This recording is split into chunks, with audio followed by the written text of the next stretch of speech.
হযরত মুসা কালিমুল্লাহকে আমার আল্লাহ একটা মিরাকেল দিয়েছেন। হাতের লাঠিটা যখন জমির উপর শুইয়ে দিতেন, বিরাট বড় সর্প হয়ে যেত, সাপ হয়ে যেত। আর ওই সাপের মাথাটা যখন ধরে একবার সোজা করতেন, মুহূর্তের মধ্যে আবার পূর্বের নাই লাঠি হয়ে যেত। মুসা নবী যখন নিজের হাতটাকে নিয়ে গোলাকার করতেন, সূর্যের ন্যায় জ্যোতি আলো হয়ে যেত। মুসা নবীকে আমার দুইটা মিরাকেল, দুইটা অলৌকিক ক্ষমতা আল্লাহ দিয়েছিলেন, মুজিজা দিয়েছিলেন। মিরাকেল অলৌকিক ক্ষমতা দিয়েছিলেন। হযরত ঈসা রূহুল্লাহকে আমার আল্লাহ দিয়েছিলেন। ঈসা নবী যখন রাস্তা দিয়ে যেতেন, কবরবাসীদের সামনে গিয়ে, কবরস্থানের সামনে গিয়ে হে মৃত ব্যক্তি আল্লাহর হুকুমে জিন্দা হও বলা মাত্র মৃত ব্যক্তিটা উঠে দাঁড়িয়ে পড়তো। ঈসা রূহুল্লাহকে আমার আল্লাহ এমন পাওয়ার দিয়েছেন, তিনি যখন অন্ধ ব্যক্তির সামনে গিয়ে আল্লাহ দরবারে দোয়া করতেন, চোখেতে একবার হাতখানা বুলিয়ে দিতেন, ওই অন্ধ ব্যক্তিটা পূর্বের ওই অন্ধ ব্যক্তিটা দৃষ্টি শক্তি ফিরে পেতে। হযরত দাউদ নবীকে আমার আল্লাহ মিরাকেল দিয়েছিলেন। হযরত দাউদ নবীকে আমার আল্লাহ মুজিজা দিয়েছিলেন। হযরত দাউদ নবীর কণ্ঠটা আল্লাহ তো মিষ্টি করেছিলেন। হযরত দাউদ নবীর কণ্ঠটা আল্লাহ তো মধুর করে দিয়েছেন। হযরত দাউদ নবী যখন জবুর শরীফ তেলাওয়াত করতেন, উড়ন্ত পাখিগুলো চলে আসতো হুজুরের তেলাওয়াত শোনার জন্য। হযরত দাউদ নবী যখন জবুর শরীফ তেলাওয়াত করতেন, দরিয়ার মাছগুলো চলে আসতো হুজুরের তেলাওয়াত শোনার জন্য। ওই সময় সেই সময় একটা শ্রেণীর মানুষ, ওই কওমের মানুষগুলো তারা দরিয়ার ধারে গিয়ে মাছ ধরতে লেগে গেল। এই তাফসীরের ঘটনা আপনাদের জানা আছে, লম্বা ঘটনা, অত দূরে আমি যাচ্ছি না। হযরত দাউদ নবী যখন তেলাওয়াত করছেন, দরিয়ার মাছগুলো চলে এলো হুজুরের তেলাওয়াত শোনার জন্য। ওই সময়তে একটা শ্রেণীর মানুষ তারা গিয়ে মাছগুলোকে ধরতে লাগলো। আমার আল্লাহ থাকতে না পেরে নবী দাউদকে আমার আল্লাহ জানিয়ে দিলেন, ও নবী দাউদ তুমি ওদের বলে দাও, ও নবী দাউদ তুমি ওদেরকে জানিয়ে দাও, তুমি যখন জবুর শরীফ তেলাওয়াত করবে ওই সময় ওরা যেন মাছ না ধরে। যদি ওরা মাছ ধরে আমি আল্লাহ ওদেরকে ছেড়ে দেব না, আমি আল্লাহ ওদেরকে ছেড়ে দেব না, আমি আল্লাহ ওদেরকে ছাড়ব না, ক্ষমা করব না। কারণ তুমি যখন জবুর শরীফ তেলাওয়াত করো, ওই মাছগুলো আসছে তোমার তেলাওয়াত শোনার জন্য। সুযোগেতে ওরা মাছগুলোকে ধরে নেয়, ওই সুযোগটাকে কাজে লাগায়। সুতরাং ওই সময়তে ওরা মাছ না ধরে, অন্য সময় মাছ ধরো, এটা আমি আল্লাহ আমার কোনো আপত্তি নাই। কিন্তু ওই সময়তে যদি মাছ ধরে এটা আমি আল্লাহ কখনো মেনে নেব না। হযরত দাউদ নবী সেই কওমের মানুষগুলোকে, সেই গল্পের মানুষগুলোকে জানিয়ে দিলেন, বাবারা শুনে কেন, আমি যখন জবুর শরীফ তেলাওয়াত করব ওই সময় তোমরা মাছ ধরবে না, কারণ আমার আল্লাহ বারণ করে দিয়েছেন যদি তোমরা মাছ ধরো আমার আল্লাহ তোমাদেরকে ছেড়ে দেবেন না। সুতরাং ওই সময়তে তোমরা যেন মাছ না ধরো না। তারা কি করলো, থাকতে না পেরে দরিয়ার ধারেতে বড় বড় গর্ত কেটে দিল, গর্ত করে দিল। ওই মাছগুলো এসে যখন গর্তের উপরে পড়লো, পরদিন সকালে গিয়ে তারা মাছটা ধরে নিল। আমার আল্লাহ এতে নারাজ হয়ে গেলেন, আমার আল্লাহ অসন্তুষ্ট হয়ে গেলেন, হয়ে গিয়ে আল্লাহ থাকতে না পেরে কোরআন শরীফের মধ্যে আল্লাহ জানেন কোন কিরাদাতান খাসিন, সব বানরে পরিণত হয়ে যাও বলা মাত্র সব বানর হয়ে গিয়েছিল। কিছুদিন পরে ওই বাদরগুলো ফের মারা গিয়েছিল। অনেক লম্বা ওয়াকিয়া। আমি আপনাদের যেটা বোঝাতে চাইছিলাম, তাহলে দাউদ নবীর কণ্ঠটা আল্লাহ এত মধুর করেছিলেন, এটা হলো একটা মিরাকেল, অলৌকিক ক্ষমতা। আর একটা আমার আল্লাহ দিয়েছিলেন, তিনি যখন লোহার উপরে হাত দিতেন লোহা অটোমেটিক্যালি নরম হয়ে যেত। ওই লোহাটাকে ধরে যখন টান দিতেন লম্বা হয়ে যেত। লোহাটার উপরে যখন হাত দিয়ে ঘষা দিতেন লোহাটা পাতলা হয়ে যেত কাটারি কুরুল কাস্তে পৃথিবীর সর্বপ্রথম যিনি তৈরি করেছিলেন তিনি হলেন হযরত দাউদ আলাইহিস সালাম। তাহলে দাউদ নবীকে আল্লাহ মিরাকেল দিলেন দুটো, মুসা নবীকে আল্লাহ দুটো দিলেন, ঈসা নবীকে আল্লাহ দুটো দিলেন। এইভাবে নবী আলাইহিস সালামদেরকে আল্লাহ একটা অথবা দুইটা অথবা তিনটা দিয়েছেন। কিন্তু আমার আপনার নবী আখিরি নবী মুহাম্মদ রাসূলুল্লাহ সাল্লাল্লাহু আলাইহি ওয়াসাল্লামকে আমার আল্লাহ এরকম একটা দুটো তিনটে ফিক্স করে দিলেন না, বরং আমার আল্লাহ বলেন হাবিব যখন যেটা আপনি আমি আল্লাহর কাছে বলবেন আমি আল্লাহ আপনাকে দিয়ে দেব। আরো জোরে বলেন, আরো জোরে বলেন। আমার নবীর আল্লাহ মুজিজা দিলেন, হাবিব দোয়া করলেন, আঙ্গুলের ইশারায় আকাশে চাঁদটি খণ্ডিত হয়ে গেল। আমার নবীকে আল্লাহ মুজিজা দিলেন, হাবিবের জামানের দোয়াতে ডোবা সূর্য উদিত হলো। আমার নবীকে আল্লাহ মুজিজা দিলেন, নিজের হাতখানাকে লম্বা করলেন, নখের মাথা থেকে ঝর্ণার নাই পানি বার হতে লাগলো, ঝর্ণার নাই পানি বার হতে লাগলো। ওই পানিতে সাহাবীরা পর্যন্ত ওযু করে নিলেন।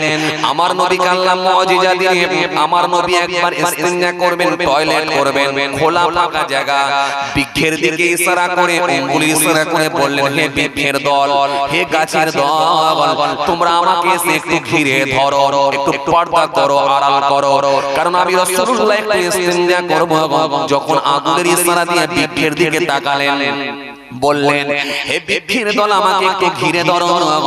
বলা মাত্র দেখা যায় ওই বৃক্ষের দল, গাছের দল যে যেখানে ছিল সঙ্গে সঙ্গে আমার রাসূলুল্লাহর কাছে এসে বিশ্ব নবীকে গোল করে ঘিরে পর্দা করে দিল।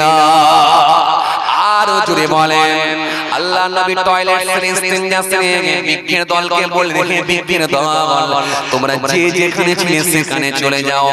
বলা মাত্রই ওই বৃক্ষের দল যে যেখানে গাছ ছিল আবার অটোমেটিকলি সরে সরে গিয়ে সেই জায়গাতে গিয়ে পৌঁছে গেলে। হ্যাঁ, তাহলে আমার নবীর মুজিজা অলৌকিক ক্ষমতা আমার আল্লাহ এত দিয়েছিলেন, যখন যেটা বলতেন সেটা আল্লাহ কবুল করে নিতেন। এখানে একটা দুটো তিনটে আমার আল্লাহ কোনো নির্দিষ্ট করে দেন। এটা রাসূলুল্লাহর ইজ্জত, রাসূলুল্লাহর সম্মান। সুতরাং সেই নবীকে নিয়ে যদি কটু কথা করা হয়, সেই রাসূলুল্লাহকে নিয়ে যদি কটুক্তি কথা হয়, তাহলে মনে রাখবেন এই জবাবটা কিন্তু আমার আল্লাহ দিয়ে দেবেন। রাসূল করিম সাল্লাল্লাহু আলাইহি ওয়াসাল্লাম বলেছেন সবথেকে বেশি ভালোবাসতে হবে আমাকে। আমাকে বলতে কাকে? রাসূলুল্লাহকে। কাদের থেকে? লা ইয়ামিনু আহাদুকুম হাত্তা ইয়াকুনা হাব্বাই মিন ওয়ালিদিহি ওয়া ওয়ালাদিহি ওয়ান নাস আজমাইন। ততক্ষণ পর্যন্ত তোমরা পরিপূর্ণ মুমিন হতে পারবে না যতক্ষণ পর্যন্ত আমি রাসূলুল্লাহকে বেশি ভালো না বাসতে পারবো। কাদের থেকে? তোমাদের সন্তান সন্ততি, তোমাদের পিতা মাতা, সমস্ত মানুষের ঊর্ধ্বে আমি রাসূলুল্লাহকে বেশি ভালোবাসা দিতে হবে। জোরে বলেন না। এইজন্য আমাদের ঈমানি দায়িত্ব, নবীর বিরুদ্ধে যদি কেউ কথা বলে অন্তত হাত দিয়ে প্রতিবাদ না করতে পারলেও অন্তত জবান দিয়ে প্রতিবাদ করব। জবান দিয়ে প্রতিবাদ না করতে পারলেও ওই মানুষটাকে আমরা ঘৃণার চোখে দেখব, তার সঙ্গে কোনো সম্পর্ক থাকতে পারে না। যে রাসূলুল্লাহর দুশমন তার সঙ্গে আমাদের কোনো রিলেশন, কোনো সম্পর্ক থাকতে জোরে বলো পারে না। কেন? নবীর উপরে কারো সম্মান হতে পারে না। জি ভাইরা আমার, দোস্তরা আমার, বাবাজিরা আমার, রাসূলুল্লাহকে নিয়ে যারা কটূক্তি করেছে আমার আল্লাহ তার জবাব দিয়েছে। আমার আল্লাহ তার জবাব দিয়েছেন। জি মক্কার কুফাররা আপনারা বারে বারে ওয়াজে শুনেছেন, মক্কার কুফাররা আমার নবীকে নিয়ে ছোট বড় কথা বলেছিল। রাসূলুল্লাহর সন্তানরা পর ইন্তেকাল হয়ে যাচ্ছেন। হযরত তাইয়্যিব ইন্তেকাল করলেন, হযরত তাহের ইন্তেকাল করলেন, পর সব ইন্তেকাল হচ্ছে। মক্কার কুফাররা আমার নবীকে নিয়ে কটূক্তি করতে লাগলো, উপহাস করতে লাগলো, ঠাট্টা করতে লাগলো। এই দেখ মুহাম্মদ সাল্লাল্লাহু আলাইহি ওয়াসাল্লামের আল্লাহর মুহাম্মদকে দেখছে না, সব সন্তানগুলো মারা যাচ্ছে দেখছিস, মুহাম্মদ এখন নিবংশ হয়ে গেল, মুহাম্মদ সাল্লাল্লাহু আলাইহি ওয়াসাল্লাম এখন আফতার হয়ে গেল, নিবংশ হয়ে গেল। মুহাম্মদের আল্লাহ মুহাম্মদ সাল্লাল্লাহু আলাইহি ওয়াসাল্লামকে আর দেখছে না। জোরে বলুন নাউজুবিল্লাহ। আমার নবীর একটু মনটা খারাপ হয়ে গেল, মনটা একটু খারাপ, চোখটা একটু ছলছল করছে, চোখ ভরা পানি, বুক ভরা বেদনা নিয়ে কাউকে কিছু কথা না বলে চুপচাপ দাঁড়িয়ে আছে আমার রাসূল। আমার আল্লাহ থাকতে পারলেন না, থাকতে না পেরে আমার আল্লাহ সঙ্গে সঙ্গে সূরা ইখলাস নাযিল করলেন, করে বলে হাবিব মন খারাপ করছেন কেন, আপনি কিসের চিন্তা করছেন, ওরা আপনাকে নিয়ে কটু কথা বলছে, বলুক না, আপনি ঘাবড়াচ্ছেন কেন, আমি আল্লাহ তো আপনার সঙ্গে আছি। জোরে বলবেন না। এ তরুণী নওজোয়ান যুবকেরা, ইয়া মুরব্বিয়ানা, শুনে রেখে বাবা, আমার আল্লাহ থাকতে না পেরে জবাবটা দিয়েছিলেন ছোট একটা সূরা দিয়ে, যে সূরাটার নাম হলো সূরা কাউসার। এই ছোট একটা সূরা দিয়ে আমার আল্লাহ জবাব দিলেন, ইন্না আ'তাইনাকাল কাউসার, নিশ্চয়ই হাবিব আমি আল্লাহ আপনাকে কাউসার দান করেছি, নিশ্চয় আমি আল্লাহ আপনাকে কাউসার দান করেছি।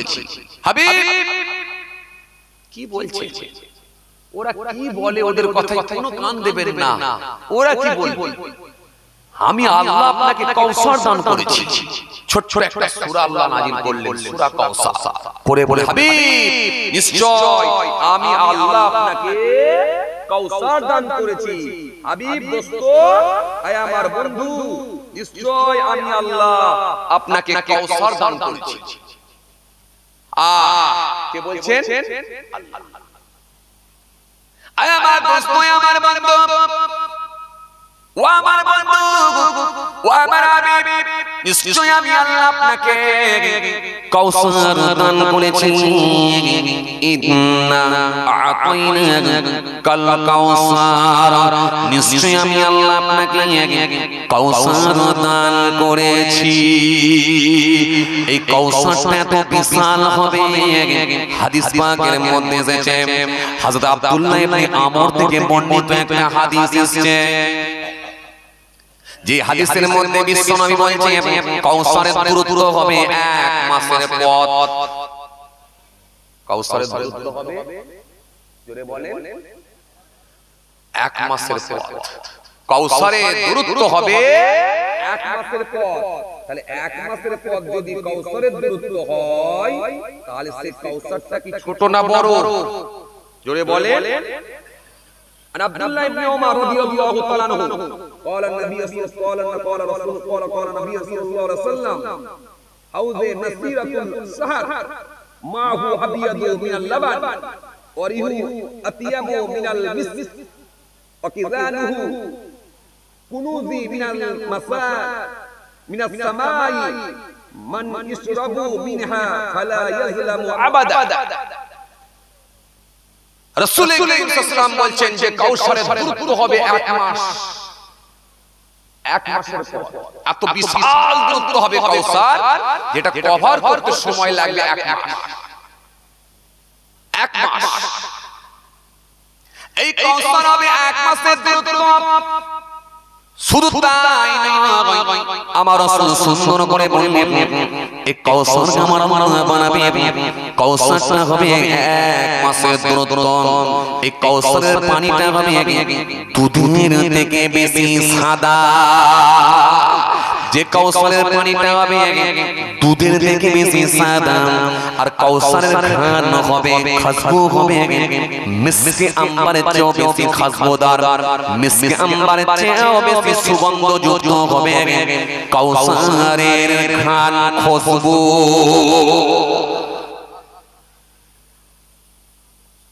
এই কাউসার আমার আল্লাহ কাকে দিচ্ছেন? কথা বলেন, কাকে দিচ্ছেন? জোর করে বলেন। তার হাবিবকে দিয়েছেন। আমার আল্লাহ সুন্দর করে বললেন এই কাউসারটা আমার আল্লাহ বানাবেন, যার পান পাত্র হবে আকাশের তারকারাজির সংখ্যা তুল্য, যার পান পাত্র হবে এত সুন্দর ঝকঝকি হবে, এত সুন্দর দেখতে হবে, আকাশের তারকারাজির সংখ্যা তুল্য হবে এর পান পাত্র, যেটা হবে কাউসার। সে কাউসারের পানি যদি কেউ একবার পান করে, আমার নবী বললেন জীবনে কখনো তার আর পিপাসা লাগবে না, জীবনে কখনো তার আর তেষ্টা আসবে না।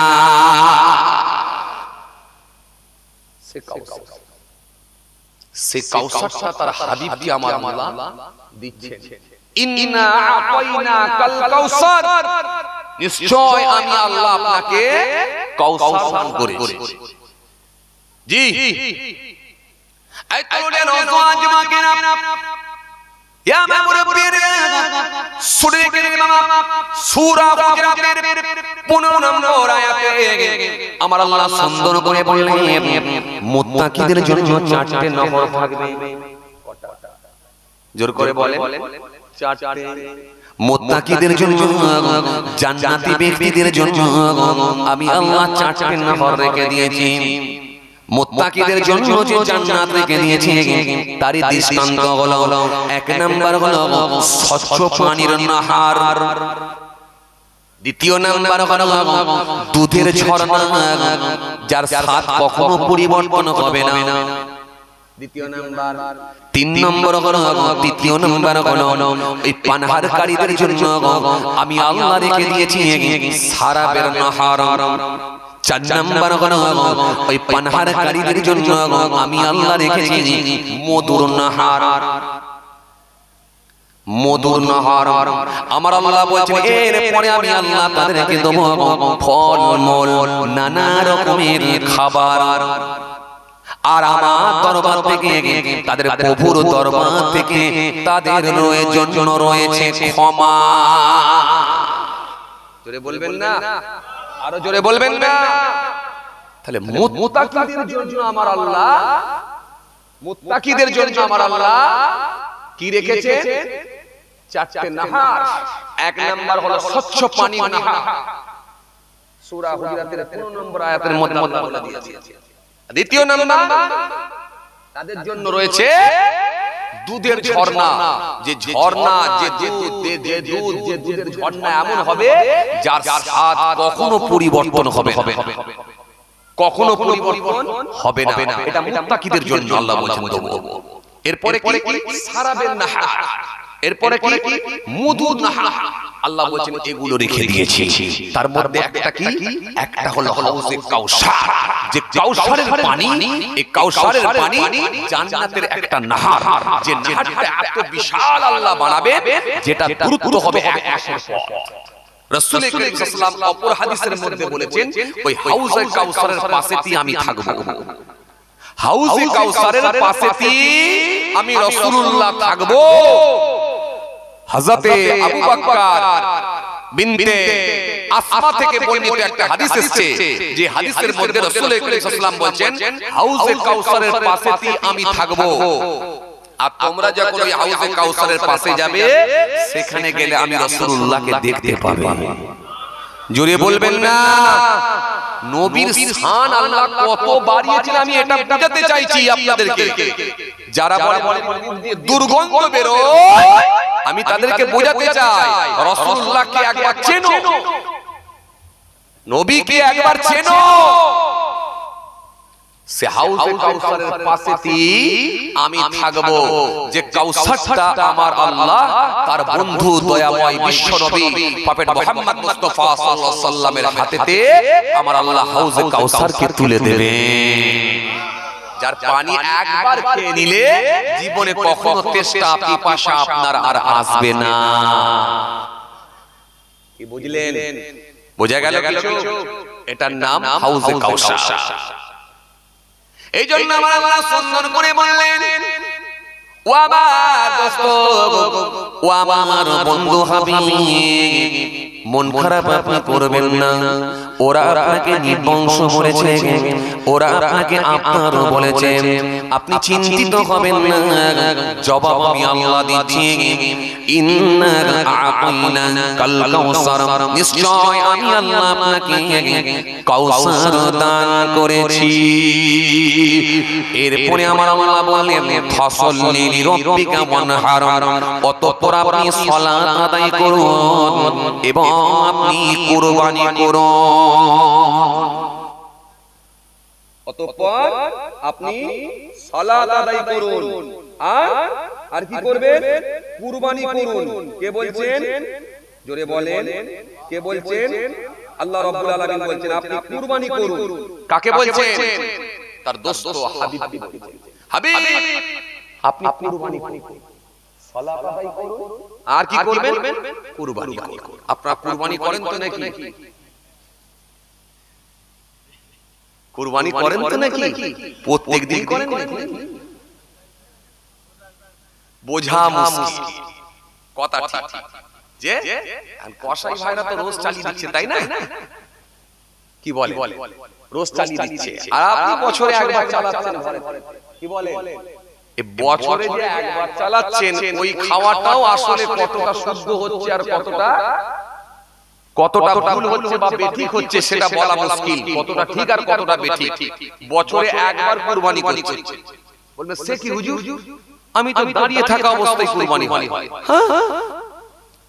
একজন জাননেওয়ালা ব্যক্তি তো এসে জবাহ করে, আপনাদের মতো কেউ না কেউ এসে জবাহ করে। কথা ঠিক ঠিক কেন? হাদিস এসেছে তো, লা'আনা আল্লাহু মান জামা লিগায়রিল্লাহ ওয়া লা'আনা আল্লাহু মান সারাকা মানার আল-আদ। হাদিস এসেছে গায়রুল্লাহর নামে জবাহ করা পশু, সেটা খাওয়া আল্লাহ হারাম করেছেন। যদি কেউ খায় গায়রুল্লাহর নামে জবাহকৃত পশু, তার জন্য খাওয়া হারাম, খেলে তার উপর আল্লাহর লানত। তো জবাহ যখন করলো ঠিকই আছে, সমস্যা কিছু নেই, কিন্তু ওই কুরবানির দিনে দেখবেন ওই কসাই ভাইদের একটু দাওয়াতটা বেশি থাকে, তাই না? কথা বলে না, কুরবানির দিনে কসাই ভাইদের দাওয়াত বেশি থাকে। হ্যাঁ, ওই দিনে হুজুরের থেকে কসাই ভাইদের দাওয়াত বেশি থাকে। কথা ঠিক কি না? জি, কসাই ভাইদের দাওয়াত বেশি থাকে। কেন? ওরা এখানে একটা চালিয়ে দিয়ে আরেকটা চালাতে যাবে। কি বলেন? একদিনে ৩-৪টে গরু উদ্ধার করতে হবে। ওইজন্য কসাই ভাইরা কি করে জানেন? ওদের ব্যাগের মধ্যে দেখবেন সব রকমের ছুরি আছে। ব্যাগের মধ্যে সব ধরনের ছুরি আছে। জি, মিডিয়াম ছুরি আছে, তার থেকে বড় ছুরি আছে, তার থেকে ছোট ছুরি আছে। ব্যাগের মধ্যে থেকে একটা ছোট্ট ছুরি বের করে দেখবেন, গরু জবাহ করার পর তার গলার ভিতরে এরকম করে গুঁজি লাগাতে থাকে। দেখেছেন? একটু হ্যাঁ না কিছু বলেন না রে বাবা। হ্যাঁ, গলার ভিতরে এরকম করে গুঁজি লাগাতে শুরু করে। কেন বলেন? জানেন? আপনারা ভাবছেন তাড়াতাড়ি ক্লিয়ার হবে ওই জন্য না, ওই গলার ভিতরে এরকম করে গুঁজি লাগছে, ভিতরে ঢোকাচ্ছে, তাই স্পন্ডল কর্ডটা কেটে দেওয়ার পরে কি হয়? কেটে দেওয়ার পরে ওই প্রবাহিত রক্তটা সম্পূর্ণ না বেরিয়ে, ফলে ওই রক্ত তার মস্তিষ্কে গিয়ে জমা হয়, তার মাথাতে গিয়ে জমা হয়ে যায়। ফলে ওই গরুটা যতক্ষণ সময় লাগতো নিস্তেজ হতে, তার আগে গরুটা স্ট্রোকে মারা যায়, অথবা হার্ট অ্যাটাক করে মারা যায়, অথবা স্ট্রোকে মারা যায়। গরুটা যতক্ষণ নিস্তেজ হতে সময় লাগে, সেই সময়টাও লাগলো না, তার আগেই সে মারা গেল, কারণ তাই স্পন্ডল কর্ড কেটে দেওয়া হয়েছে। কথা কিছু বুঝতে পারছেন আপনারা? বুঝে যাচ্ছে? ঠান্ডা বেরানে বোঝে, খুব ঠান্ডা বেরানে বোঝে। আপনি কিছু জানেন? আপনি তো বাড়িওয়ালা, মুখে দাড়ি নিয়ে, মাথায় টুপি দিয়ে, কুরবানির টাটকা ঈদের নামাজ পড়ে এসেছেন। কি জি, ঈদের নামাজ পড়ে এসেছেন, নতুন ড্রেস পরে, দামি একটা গরু দিয়েছেন। জি, ৭০,০০০ টাকা দাম। এলাকার লোকেরা এসে ভিড় করেছে, আপনি দাঁড়িয়ে দাঁড়িয়ে দেখছেন, ভালোই জমা চলছে। হ্যাঁ, ওই গরুটা হার্ট অ্যাটাক করে যদি মারা যায় বা স্ট্রোকে যদি মারা যায়, কতটা খাওয়া আমাদের জন্য বৈধ হবে সেটা আল্লাহ জানে।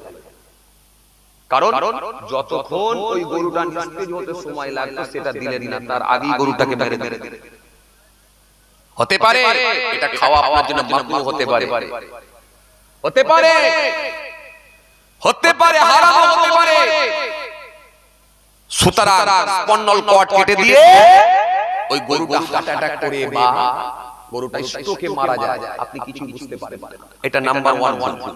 নাম্বার 2, দ্বিতীয় নাম্বার, 2 নাম্বার, ওই গরুটা তখনও নড়ানড়ি করছে, তখনও সামনের পা নাড়াচ্ছে আর পেছনের পা কথা বলে না, পেছনের পা নাড়াচ্ছে।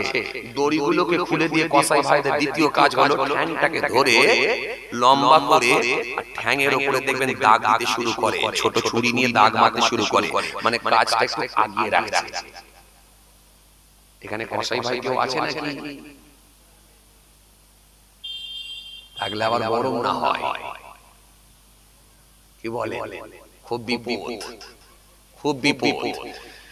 দেখেন ভাই, আমি আপনাদের বিরুদ্ধে বলছি, আমি বলছি এটাই যেটা ভুল হচ্ছে সেটাকে আমরা আস্তে আস্তে সংশোধন করে নেব, কারণ এই ভুলগুলো যেন কি কথা এই ভুলগুলো যাতে না হয়। জি, তাকান, খেয়াল করেন, লক্ষ্য করেন, ওই ঠ্যাংটাকে ধরে গরুটা তখন নিস্তেজ হয়নি, হাত সামনের দিকের পা নাড়াচ্ছে, পেছন দিকের পা নাড়াচ্ছে, আর ওই সুযোগে কসাই দেখবেন দড়িটাকে খুলে দিয়ে পাটাকে এরকম লম্বা করে তার পায়ের উপরে দাগ মারতে শুরু করে।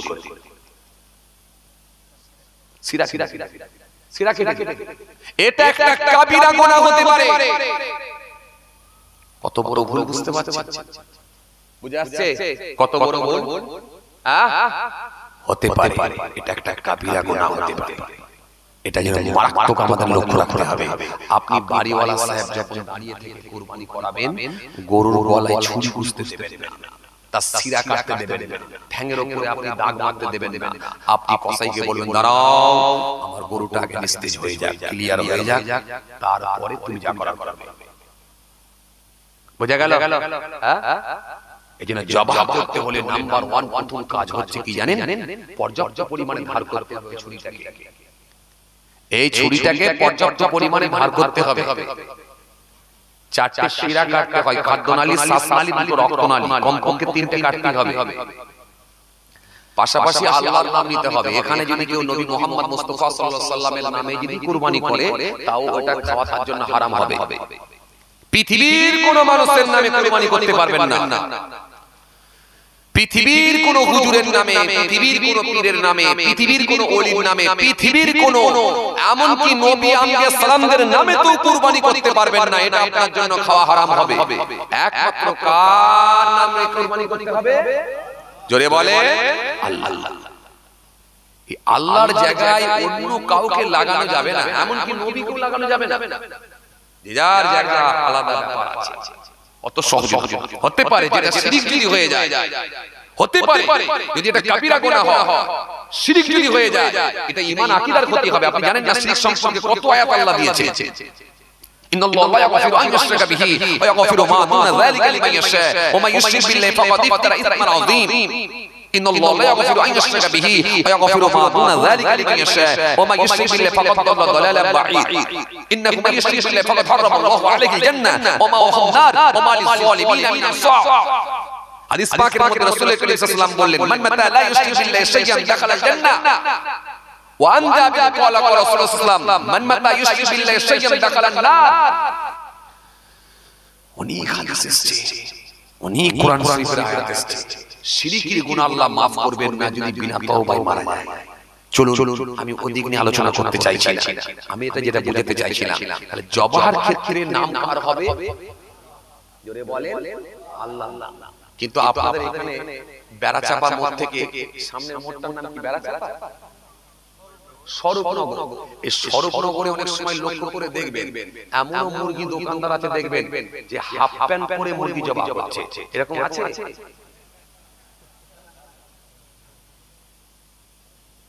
হাফ প্যান্ট পরে মুরগি জবাই করছে আছে? আছে। আমি কলকাতায় যখন পড়াশোনা করতাম থাকতাম ওই নিউ মার্কেটের ওখানে, আমি পাশেই থাকতাম গোলতলায়।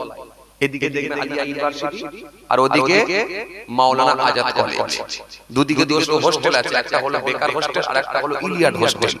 মাঝখানে একটা মসজিদ আছে, ওই মসজিদে ইলিয়াডের ছেলেরা এবং বেকারের ছেলেরা, বেকার হোস্টেলের ছাত্ররা এবং ইলিয়াড হোস্টেলের ছাত্ররা সবাই মিলে গিয়ে মসজিদে গিয়ে নামাজ পড়তো। বুঝতে পারছো? তো তো নিউ মার্কেটের সামনে দিয়ে মাঝে মাঝে যখন যাতায়াত করতাম প্রয়োজনে আমি দেখেছি জি হাই রে হাই মুসলিম দোকানদার কিন্তু কর্মচারীগুলোকে এমন দেখেছে হাফ প্যান্ট পরে আছে কানেতে হেডফোন গুঁজে দিয়ে হিন্দি গান শুনছে কি বুঝলেন দোকানদার নেই ও নিজে গিয়ে চালাচ্ছে এখন আল্লাহর নাম বলছে না হিন্দি গান যেটা শুনছিল ওটাই দিয়ে দিয়েছি আর আল্লাহই ভালো জি আর নাম্বার 1 কি বললাম ওই ছুরিটাকে উত্তম রূপে ধার করতে হবে পর্যাপ্ত পরিমাণে ধার দিতে হবে ওই ছুরিটাকে আর পোল্ট্রির মুরগি যদি জবাই করেন তাহলে তো আপনার ছুরি ধারই লাগবে না ছুরি দিতে হয় পোল্ট্রির মুরগি জবাই করতে গেলে এরকম করে ধরে কোনো রকমে চালিয়ে দিলে টিপে টাপে যদি ঠিকঠাক না হয় তো কল্লাটাকে ফটাস করে মুখে দিয়ে বড় একটা চালের ডাব্বা রাখা আছে ঢুকিয়ে দিয়ে কথা বলেন চালের ডাব্বার মধ্যে ঢুকিয়ে দিয়ে খাপটা লাগিয়ে দিয়ে ও ঝটঝট করতে করতে শেষ কি জি এই যে গলার উপরে ছুরিটা চালালে এই ছুরিটা চালাতে গিয়ে যদি পর্যাপ্ত পরিমাণে ধার না থাকে যদি ওই প্রাণীটা যদি মনে রাখবেন কষ্ট হয়ে যায় এটা আপনার জন্য একটা কাবিরা গুনাহ হবে এত সহজ নয় এত সহজ নয় এটা আপনার জন্য কাবিরা গুনাহ হবে হ্যালো দরুদ শরীফ আল্লাহুম্মা এবার বেরোবো ইনশাআল্লাহ এবার বেরোবো হ্যাঁ বেরোবো ইনশাআল্লাহ ওয়ালা আলা সাইয়্যিদিনা মাওলানা মুহাম্মদ সাল্লাল্লাহু আলাইহি ওয়াসাল্লাম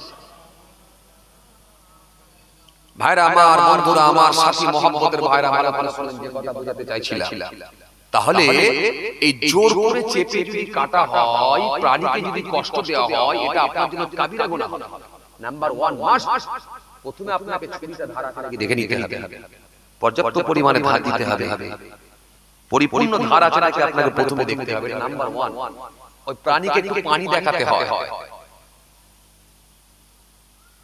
এগুলো সমাজে হয় না অথচ আপনি জানেন না উপরের লেভেল ঠিক রেখেছে ওফ 786 চিকেন সেন্টার উপরের লেভেল থেকে কিনে নিয়ে চলে এলেন কি সুন্দর না আল্লাহু চিকেন সেন্টার কি সুন্দর না উপরের নাম দেখে লেভেল দেখে কিনে নিয়ে চলে এলেন কিন্তু যিনি জবাই করছেন তিনি হাঁটুর নিচের একটু বড় প্যান কি প্যান বলে ওগুলোকে 12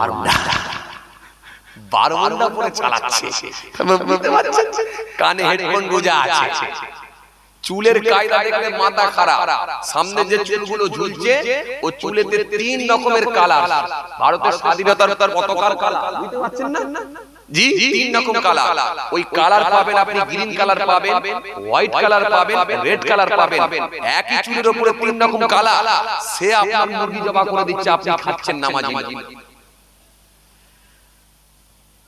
ঈমান আমল কোথায় যাচ্ছে বুঝে যাচ্ছে কিছু হ্যাঁ বুঝে যাচ্ছে এইজন্য ভাইরা আমার মুসলিম আমার বাবাজিরা আমার লক্ষ্য করেন বোঝার চেষ্টা করেন এইজন্য আর যদি ওই প্রাণীটা যদি সঠিক জবাই না হয় যদি মৃত প্রাণী হিসাবে আল্লাহর দরবারে কবুল হয়ে যায় তাহলে ওটা আপনার জন্য খাওয়া হারাম হবে ইন্নামা হারামা আলাইকুমুল মাইতাতা ওয়াদ দামা ওয়া লাহমাল খিনজির জিজ্ঞেস করে দেখেন ওমা ওয়াহিদা বাজে কথা নয় আল্লাহ কোরআন বলে দিয়েছে ইন্নামা নিশ্চয় হারামা হারাম করে দেয়া হয়েছে আলাইকুম তোমাদের জন্য মাইতাতা মৃত জানোয়ার খাওয়া কথা বলেন না কেন আপনারা মৃত জানোয়ার খাওয়া হারাম আল্লাহ বলেছে হারাম তাহলে একজন যে পিটিয়ে মুরগিকে মেরে দিয়ে আপনাকে খাওয়ালো একটা দল আছে না একটা কমিউনিটির মানুষ আছে নাকি না পিটিয়ে মারে তো মুরগিকে পিটিয়ে মারে হাঁসকে পিটিয়ে মারে তারা তো জবাই করে খায় না তাহলে পিটিয়ে মেরে যে খেলো আর আপনি ভুলভাল জবাই করলেন রক্ত বার করলেন কিন্তু আল্লাহর নাম নিলেন না তাহলে তার সঙ্গে আপনার তফাৎটা কি রইল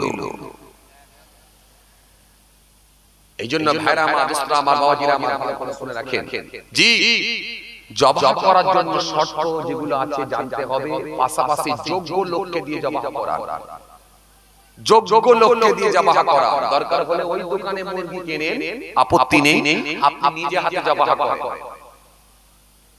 আর না হলে দরকার নাই, খাওয়ার দরকার নাই।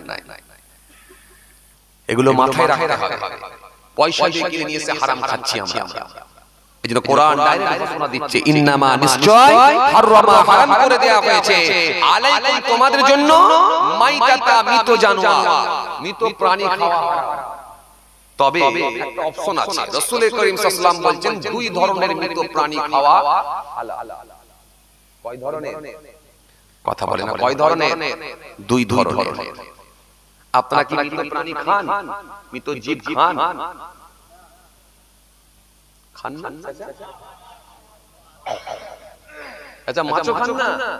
ও মাছ খান, মনে পড়েছে, মাছটা খান। আচ্ছা, মাছ ছাড়া কি আর কিছু খান?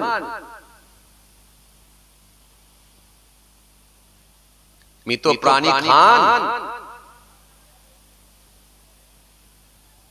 কথা বলে না, আর পাচ্ছে না, মনে আসছে না। হ্যাঁ, মনে আসছে, খান? খান না।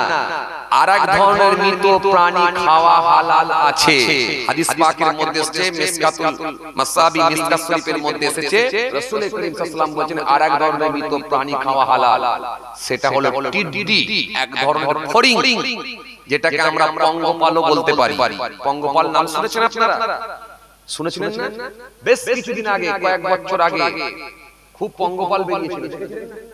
কথা বলে না, পঙ্গপাল বেরোয়নি? বেরিয়েছিল। ভারতবর্ষের বর্ডার দিয়ে যখন ঢুকছে, আর আমার দেশের নেতারা তখন বলছে পাকিস্তান থেকে ছাড়ছে, বলছিল না পাকিস্তান থেকে ছাড়ছে, মানে পাকিস্তানে পঙ্গপালও জমা করা আছে। পাগল পাগল পাগল। আমি মাঝে মাঝে ভাবি, যদি পাকিস্তান আর বাংলাদেশ যদি না থাকতো, এরা যে কি করে রাজনীতি করে খেত, সে আল্লাহই ভালো। খালি খালি দেশকে ক্যান্সেল করে দেয়া, ডিলিট করে দেয়া, পাকিস্তান আর বাংলাদেশ, এটা রাজনীতি সব শেষ। পাকিস্তান আর বাংলাদেশ, এদের রাজনীতি সব শেষ। খালি দুটো দেশ আছে বলে তাই এখনো টিকে আছে এরা, নালে পেট্রোলের দাম হাই, ডিজেলের দাম হাই, গ্যাসের দাম হাই। কথা ঠিক কি না বলুন? গ্যাসের দাম হাই, সবজির দাম হাই, সবের দাম হাই। একটা মুড়ি কিনতে যাবেন, সেখানেও জিএসটি হাই হাই। কি খাবেন ভাই? কি বলেন? কিন্তু দেখাচ্ছে পাকিস্তান, ওই যে আসছে না, কিছু বললো না, না ঠিক আছে, ঠিক আছে, আপনি যা করবেন সব ঠিক আছে। কেন? আপনি তো দেশের নায়ক, আপনি দেশের নায়ক। 56 ইঞ্চি বডি আপনার, বিরাট ব্যাপার। একাই যদি দাঁড়িয়ে যান, গোটা দেশ আপনার কাছে কেউ লড়াই করে পারবে না। 56 ইঞ্চি বডি আপনার, আপনি দেশের নায়ক। ঠিক আছে, ঠিক আছে, ঠিক আছে, সমস্যা নাই। ওই দেখিয়ে দিল পাকিস্তান, বাস কমপ্লিট। ভাবতে অবাক লাগে, ভাবতে অবাক লাগে, আজকে দেশ কোন জায়গায় গিয়ে পৌঁছাচ্ছে একবার ভাবে। ভারতবর্ষের আজকে আপনার কি বলে অর্থনৈতিক পরিকাঠামো আজকে কোথায় নেমেছে একবার দেখেন। শিক্ষিত মানুষেরা হারে হারে টের পাচ্ছে, কিন্তু মূর্খ লোকেরা কিছু বুঝছে না। জি, তারা এখনো লাফাচ্ছে না রে, আসছে আগামী দিন ভালো হবে। কি ভাবছিস? এই করতে করতে করতে করতে শেষ। চলুন যাই হোক, যে কথা বলতে চাইছিলাম, তাহলে টিডি, ফড়িং, সাধারণত সচরাচর এগুলো আমরা পাই না বলে তাই খাই না, পাই না বলে তাই খাই না। এগুলো হয় কোথায় পাওয়া যায়? জঙ্গল এলাকায় পাওয়া যায়, পাহাড়ি এলাকায় পাওয়া যায়। এগুলো সচরাচর আমাদের আশেপাশে পাওয়া যায় না বলে আমরা খাওয়াই অভ্যস্ত নই, খাই না। কিন্তু আসলে এটাও খাওয়া যায়। তাহলে দুই ধরনের মৃত প্রাণী খাওয়া, কথা বলে যায় যাচ্ছে, দুই ধরনের মৃত প্রাণী খাওয়া। তাহলে এবারে বলেন, কোরআন শরীফে আপনি পেলেন না, ফায়সালা দিলেন কে? রাসূল করিম সাল্লাল্লাহু আলাইহি ওয়াসাল্লাম। হাদিস, এবারে হাদিসেও যদি আপনি না পান, তখন ফায়সালা কে দেবে? ইজমা কিয়াস। এবার তখন ফায়সালায় আসতে হবে। আল্লাহ কোরআনের মধ্যে বলেন ইজা যখন কুনতুম তোমরা ইচ্ছা করবে ইলা সালাত নামাজের জন্য ফাগসিলু দৌত করো উজুহাকুম তোমাদের মুখমণ্ডল ধো মুখমণ্ডল কতটা ধো আল্লাহকে দেবে। চলো হাদিস থেকে আমাকে বারবার দেখাও যে হাদিস পাকের মধ্যে রাসূল করিম সাল্লাল্লাহু আলাইহি ওয়াসাল্লাম বলে গেছেন এতটা মুখমণ্ডল ধো দেখাও। পাবে না পাবে না খুঁজে পাবে না। ফাগসিলু দৌত করো উজুহাকুম তোমাদের মুখমণ্ডল ওয়া আইদিয়াকুম তোমাদের হাত ইলাল মারাফিক কুনই পর্যন্ত টাকনা পর্যন্ত বলে দেয়া হবে। ওয়ামসাউ মাসা করো বিরুসিকুম তোমাদের মাথা মাথা কতটা মাসা করব কতটা করব। চলো হাদিস থেকে বারবার দেখাও কোরআন শরীফ থেকে বারবার দেখাও কোথা পাবে পাবে পাবে না। মাথা কতটা মাসা করব এই সঠিক সলিউশন তুমি কোরআন হাদিস থেকে বের করতে পারবে না। তো চলো ফজরের নামাজ পড়তে যাবে ওযু করবে মাথাটা কলে তুলে ডুবিয়ে দাও মাথাটা কলে তুলে দিয়ে কিংবা বালতি পানি দিয়ে মাথাটা ডুবিয়ে দাও। মাঝে মাঝে আপনাদের এলাকায় জ্বর হয় তো নাকি কথা বলে বগলে একটা লম্বা মতো দেন তো নাকি কি বলে ওটাকে থার্মোমিটার দিয়ে জ্বর মাপা হয় আর ব্যারোমিটার দিয়ে আবহাওয়া মাপা হয় আর রিক্টার স্কেল দিয়ে ভূমিকম্প পরিমাপ করা হয়। তো প্রত্যেকটা জিনিসের একটা মাপার যন্ত্র থাকে। তো এই জ্বরওয়ালা ব্যক্তিকে মাঝে মাঝে যখন ঘরে দেখবেন খুব জ্বর 100 এর উপরে জ্বর তখন মা বলে বেটা একটু আগিয়ে আয় মাথাটা ধুইয়ে দে মাথা ধুইয়ে দেয়। তো চলো ফজরের নামাজ পড়বে মাঘ মাসে ঠান্ডা মাথা ধুয়ে ফেলো। তুমি তো বলছো আমি হাদিস কোরআন ছাড়া কিছুই মানবো না। তো বলো মাথাটা তোমার কে ধোয়াবে বলো। পাবেন না। এর সঠিক ফয়সালা দিলেন কে? ইমামরা ফয়সালা দিয়ে দিলেন। তারা ইজতিহাদ করলেন যাদেরকে মুজতাহিদ বলা হতো। মেরা আমার বাবাজিরা আমার এই ইজমা কিয়াস একটাতে জমা হলেন কিয়াস করলেন যে এটার সঠিক সলিউশন কি দেওয়া যায়। সঠিক সলিউশন দিতে হলে কোরআন হাদিসকে সামনে রেখে ব্যাখ্যা করে করে তিনি সঠিক সলিউশন বের করলেন এটা করা যেতে পারে। জগৎ বিখ্যাত ইমামে আবু হানিফা রাহমাতুল্লাহ আলাইহি হুজুরের কাছে একজন লোক গেল গিয়ে বলল হুজুর একটা মহিলা মৃত মহিলা কিন্তু পেটের মধ্যে সন্তানটা তখনো বেঁচে আছে।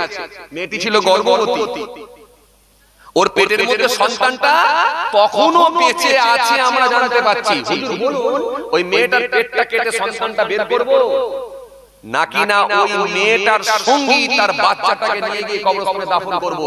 এই সঠিক সলিউশন কে দেবে? বার করো যদি কোরআনের কোথাও থাকে আমাকে বার করে দেখিয়ে দাও যদি হাদিস পাকের মধ্যে কোথাও থাকে যে মেয়ের পেটটা কেটে বাচ্চাটা বার করতে হবে হাদিস পাকের মধ্যে যদি কোথাও থাকে বার করে দেখাও। অত সহজ নয়। জগৎ বিখ্যাত ইমাম যিনি বাবাজি মুস্তাহিদ বলা হয়েছে এত সহজ নয়। চার ইমামের এক ইমামে আবু হানিফা রাহমাতুল্লাহ আলাইহি এত বড় আল্লাহ রাব্বুল আলামিনকে ইলমে লাদুন্নি যিনি হাসিল করেছিলেন এত বড় জ্ঞানী ব্যক্তি ছিলেন জি জিনার উপরে আল্লাহ ইচ্ছা করলে মাসলার সমস্যাগুলো সমাধান দিতেন সেটা ইলহামের মাধ্যমে আল্লাহ দিয়ে দিয়েছেন। জোরে বলবেন না। নবীদের জন্য আসতো ওহী আর ওলিদের জন্য আসতো ইলহাম। সঠিক সলিউশন দিলেন কোরআন হাদিসকে সামনে রেখে ব্যাখ্যা করে করে এক জায়গায় জমা হয়ে সঠিক সলিউশন দিলেন। ওই মেয়েটার এবারে পেটটা কাটা হবে না ওই মেয়েটাকে দাফন করে দেওয়া হবে। সঠিক সলিউশন সঠিক সলিউশন সঠিক সমাধান হযরত ইমামে আবু হানিফা রাহমাতুল্লাহ আলাইহি তিনি দিয়ে দিলেন। চলুন এবার ফয়সালাটা কি দিলেন খেয়াল করেন ভাইরা আমার দোস্তরা আমার বাবাজিরা আমার। এইজন্য ইমাম মানতে হবে। ইমাম না মানলে আপনি চলতে পারবেন না। আপনাকে বলিনি যে আমি মাহফুজুল্লাহ হুসাইনিকে মেনে আমার অনুসরণ করে চলেন এটা বলিনি। আপনাকে বলেছি জগৎ বিখ্যাত ইমামে আবু হানিফা রাহমাতুল্লাহ আলাইহিকে মেনে চলুন। মানুন ইমামে আবু হানিফা রাহমাতুল্লাহ আলাইহি যদি না মানেন তো ইমাম শাফিকে কিন্তু আপনাকে মানতে হবে, ইমাম শাফি রাহমাতুল্লাহ আলাইহিকে মানতে হবে, ইমাম মালিক রাহমাতুল্লাহ আলাইহিকে মানতে হবে। চার ইমামের কোন না কোন ইমামের প্রত্যেকটা কাজ আপনাকে মেনে নিতে হবে, সেটাই আপনাকে সঠিক সলিউশন দেবে।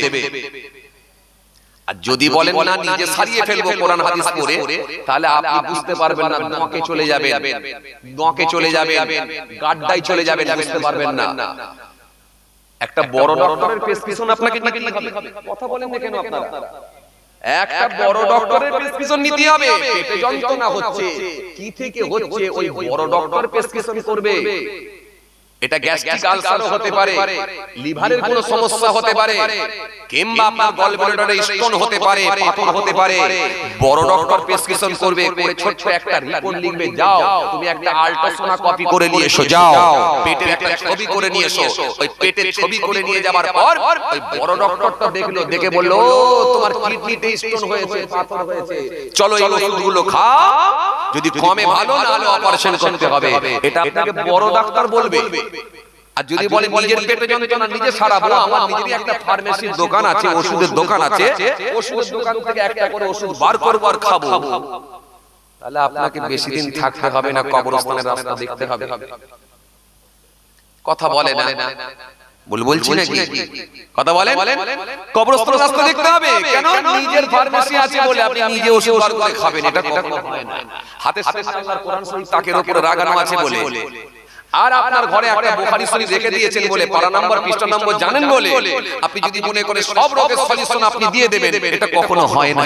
তাহলে জগৎ বিখ্যাত ইমাম ইমামে আবু হানিফা রাহমাতুল্লাহ আলাইহি এত বড় আল্লাহ রাব্বুল আলামিন যাকে ইমাম করেছিলেন, যার এশিয়া মহাদেশে প্রায় গোটাটাই জেলার মাসলা চলে।